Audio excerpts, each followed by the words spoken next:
Yan, so ito na yung ating salted egg. So actually parang nag 1 month na ata siya.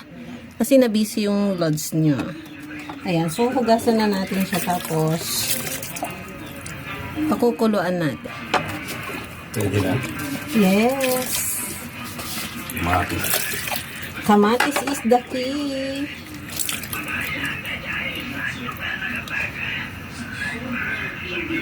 Ayan. So, nung gumagawa ako ng ganito mga loads, yung regular na egg, pag nasobrahan minsan sa ano, kasi diba asin, nasisira yung shell niya. So, maganda talaga kapag ka, duck egg. Or you, tama ba? Is itik. Ayan. Gasan lang natin siya isa-isa.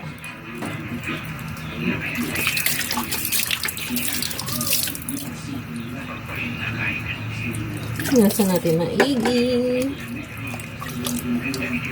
Raw video ulit to, tapos diretso upload. Di ba na hindi na umabot ng 100 yung views ko. Pero okay. Diba?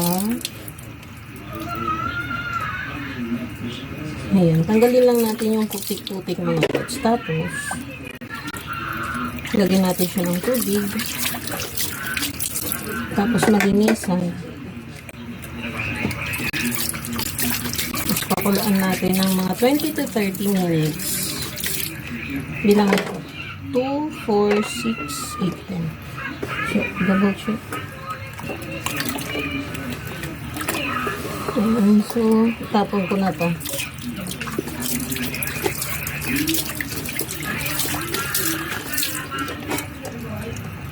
Yan yung nagamit ko.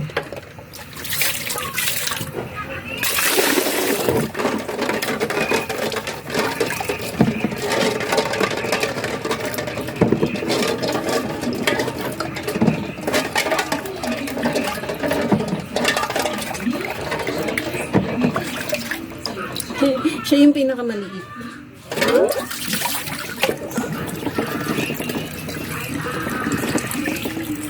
Yung iba mga loads, kinukulayan nila to.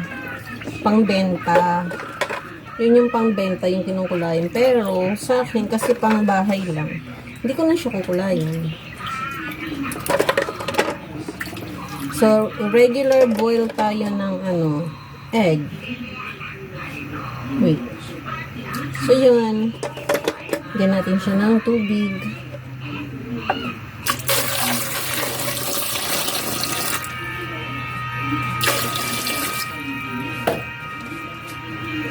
Ayan na siya.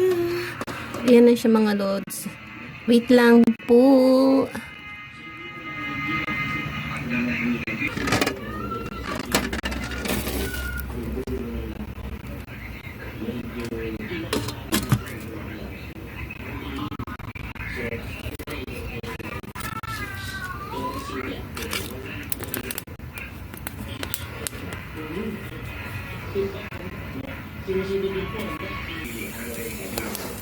Antayin natin siyang kumulo mga.